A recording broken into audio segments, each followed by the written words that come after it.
नमस्कार दोस्तों, आपके अपने चैनल हिंदी ज्ञानमाला में आपका बहुत बहुत स्वागत है। दोस्तों, आज की इस वीडियो में हम संविधान में हिंदी भाषा की स्थिति से संबंधित 35 महत्वपूर्ण वैकल्पिक प्रश्नोत्तर देखेंगे। तो चलिए शुरू करते हैं आज का ये वीडियो।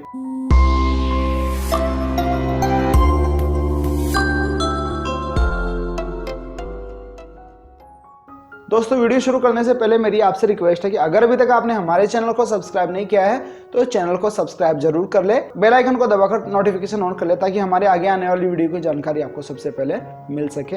और दोस्तों, वीडियो में आगे बढ़ने से पहले मैं आपको बताना चाहूंगा कि हिंदी भाषा के उद्भव और विकास से संबंधित 12 वीडियोज के माध्यम से हमने 350 वैकल्पिक प्रश्नोत्तर देखे थे। अगर अभी तक आपने ये वीडियोज नहीं देखे हैं तो इन वीडियोस का लिंक आपको इसी वीडियो के डिस्क्रिप्शन में और ऊपर आई बटन पर मिल जाएगा, वहां से भी आप ये वीडियो देख सकते हैं। तो चलिए वीडियो में आगे बढ़ते हैं।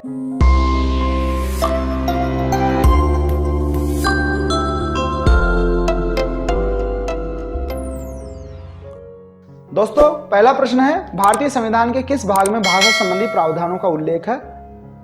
विकल्प देखिए, ए भाग 15, बी भाग 16, सी भाग 17 या फिर डी भाग 18। तो इसका सही जवाब हो जाएगा विकल्प सी भाग 17।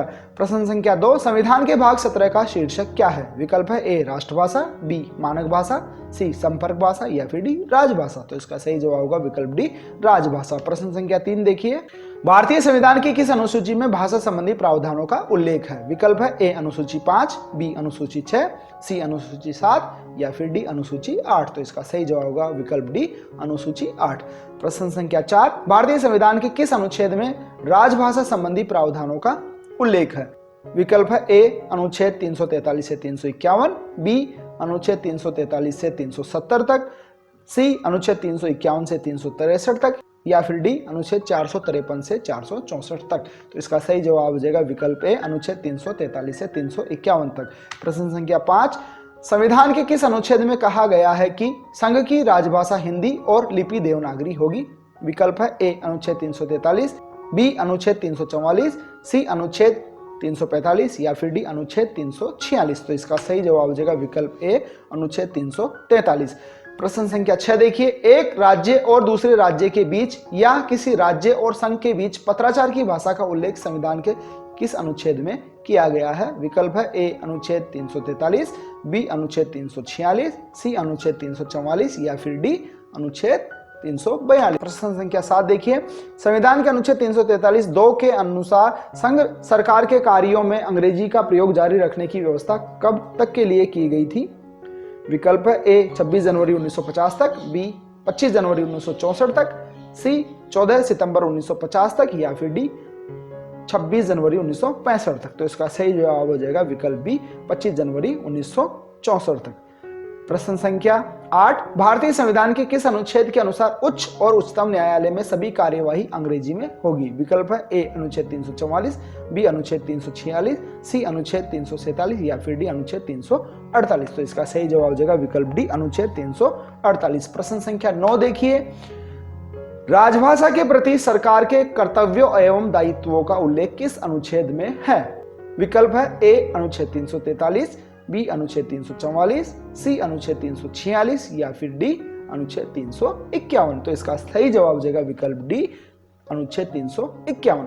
प्रश्न संख्या 10, संविधान के अनुच्छेद 351 में किस विषय का वर्णन है? विकल्प है ए संघ की राजभाषा, बी उच्चतम न्यायालय की भाषा, सी पत्राचार की भाषा या फिर डी हिंदी के विकास के लिए निर्देश। तो इसका सही जवाब हो जाएगा विकल्प डी हिंदी के विकास के लिए निर्देश। प्रश्न संख्या 11 देखिए, संविधान में किस धारा के अंतर्गत हिंदी को राजभाषा घोषित किया गया है? विकल्प ए 351 की धारा 1 या फिर बी 352, सी 343 की धारा 1 या फिर डी 349। तो इसका सही जवाब हो जाएगा विकल्प सी 343 की धारा 1 के तहत। प्रश्न संख्या 12, हिंदी को भारतीय संविधान में संघ की राजभाषा के रूप में कब मान्यता मिली? विकल्प है ए 14 सितंबर 1949 को, बी 14 सितंबर 1948 को, सी 14 सितंबर 1953 को या फिर डी 14 सितंबर 1950 को। तो इसका सही जवाब हो जाएगा विकल्प ए 14 सितंबर 1949 को। प्रश्न संख्या 13 देखिए, राजभाषा आयोग का गठन कब हुआ था? विकल्प है ए 1950 ईस्वी, बी 1955 ईस्वी, सी 1960 ईस्वी या फिर डी 1976 ईस्वी। तो इसका सही जवाब हो जाएगा विकल्प बी 1955 ईस्वी। प्रश्न संख्या 14 है, राजभाषा आयोग का गठन कब किया गया था। यहां वर्ष पूछा गया है और अब यहां तिथि सहित आपको बताना है। तो विकल्प है ए 7 जून 1954 को, बी 7 जून 1955 को, सी 7 जून 1956 को या फिर डी 8 जून 1958 को। तो इसका सही जवाब हो जाएगा विकल्प बी 7 जून 1955 को। प्रश्न संख्या 15 है, वर्ष 1955 में गठित प्रथम राजभाषा आयोग के अध्यक्ष कौन थे। विकल्प है ए बीजी खेर, बी सुनीति कुमार चटर्जी, सी जीबी पंत या फिर डी पी सुब्बा राव। तो इसका सही जवाब हो जाएगा विकल्प ए बीजी खेर। बीजी खेर यानी बाल गंगाधर खेर। प्रश्न संख्या 16, सन 1955 में राष्ट्रपति ने जिस राजभाषा आयोग की नियुक्ति की उसमें कुल कितने सदस्य थे। विकल्प है ए 5, बी 11, सी 21 या फिर डी 7। तो इसका सही जवाब हो जाएगा विकल्प सी 21। प्रश्न संख्या 17 देखिए, राजभाषा अधिनियम कब पारित किया गया था। विकल्प है ए सन 1963 में, बी सन 1961 में, सी 1964 में या फिर सन 1962 में। तो इसका सही जवाब हो जाएगा विकल्प ए सन 1963 में।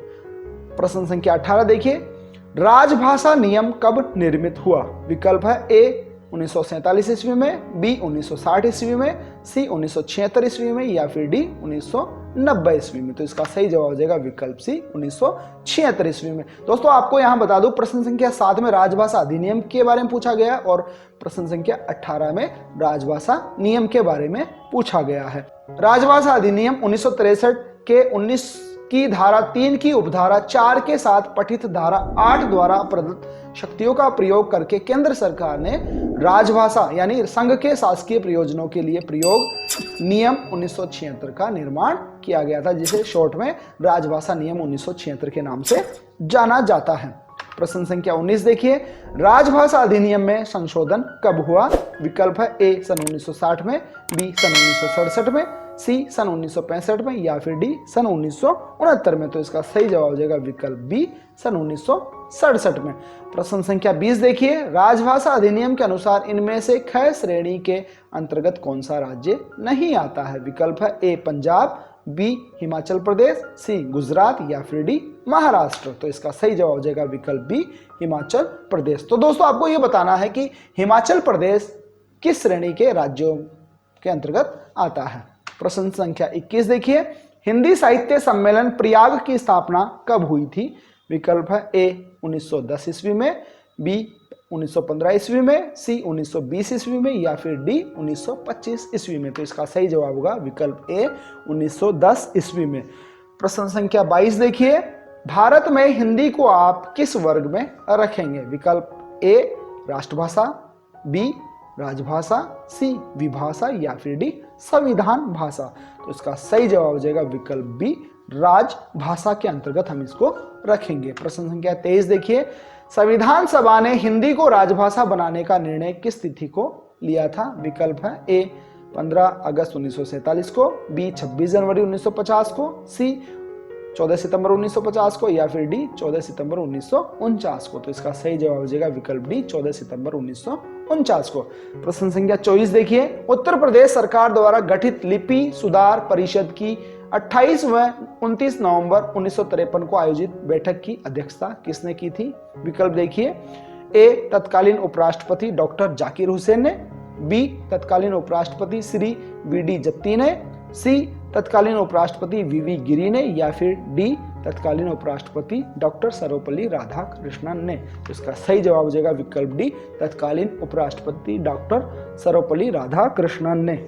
प्रश्न संख्या 25 देखिए, प्रथम हिंदी दिवस कब मनाया गया था। विकल्प है ए 14 सितंबर 1953 को, बी 11 जून 1950 को, सी 14 सितंबर 1954 को या फिर डी 14 सितंबर 1951 को। तो इसका सही जवाब हो जाएगा विकल्प ए 14 सितंबर 1953 को।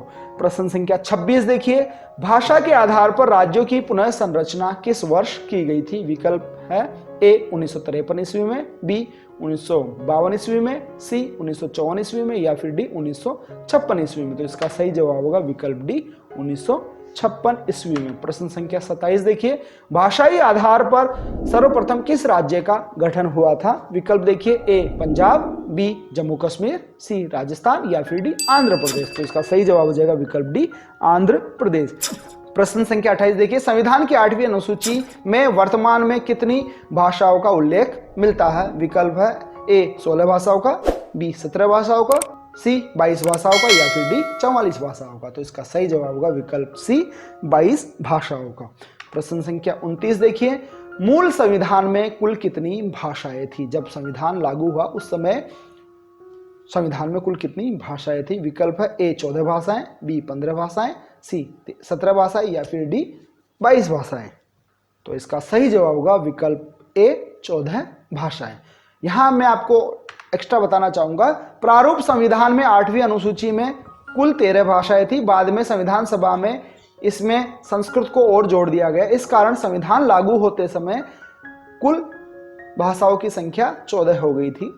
प्रश्न संख्या 30 देखिए, निम्न में से कौन सी भाषा संविधान की 8वीं अनुसूची में शामिल नहीं है? विकल्प है ए बोडो, बी मैथिली, सी भोजपुरी या फिर डी डोंगरी। तो इसका सही जवाब होगा विकल्प सी भोजपुरी।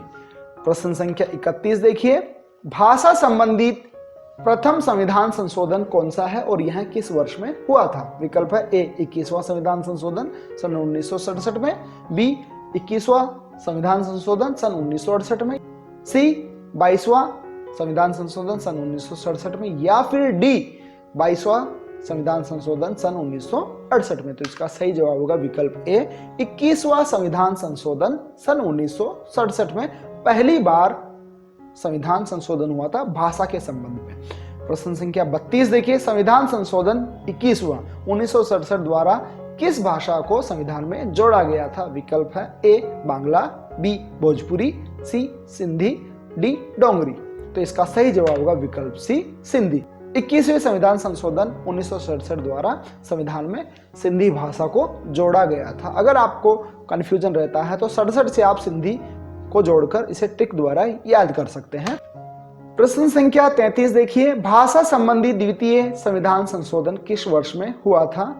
विकल्प है ए 71वां संविधान संशोधन 1992 में, बी 71वां संविधान संशोधन 1993 में, सी 72वां संविधान संशोधन 1992 में या फिर डी 72वां संविधान संशोधन 1993 में।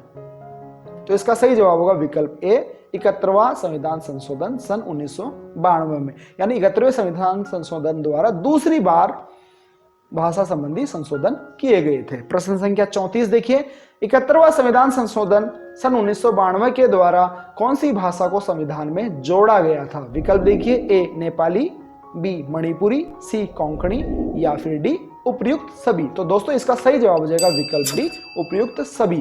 71वें संविधान संशोधन द्वारा 3 भाषाओं को जोड़ा गया था, जिनमें है नेपाली, मणिपुरी और कोंकणी। अगर आपको इनको याद रखने में कोई दिक्कत आती है तो आप इन्हें शॉर्ट में याद कर सकते हैं नमक शब्द से। नमक के न से हो जाएगा नेपाली, मैं से हो जाएगा मणिपुरी और कैसे हो जाएगा कोंकणी। इस तरह से ट्रिक के माध्यम से भी आप 71वें संविधान संशोधन के द्वारा जोड़ी गई भाषाओं को याद कर सकते हैं। प्रश्न संख्या 35 देखिए, भाषा संबंधी तृतीय संविधान संशोधन यानी 92वां संविधान संशोधन जो हुआ था वो वर्ष 2004 में हुआ था, के द्वारा किस भाषा को शामिल नहीं किया गया है संविधान में? तो यहां पर विकल्प देखिए, ए बोडो को, बी डोंगरी को, सी मैथिली को या फिर डी भोजपुरी को। तो इसका सही जवाब होगा विकल्प डी भोजपुरी को। तो दोस्तों ये थे हिंदी भाषा की संविधान में स्थिति से संबंधित 35 महत्वपूर्ण वैकल्पिक प्रश्नोत्तर। दोस्तों उम्मीद है ये वीडियो आपको पसंद आया होगा। वीडियो अगर आपको पसंद आया हो तो वीडियो को लाइक जरूर करें। चैनल को अभी तक आपने सब्सक्राइब नहीं किया तो चैनल को सब्सक्राइब करें और बेल आइकन को दबाकर नोटिफिकेशन जरूर ऑन कर लें। धन्यवाद दोस्तों। जय हिंद, जय भारत।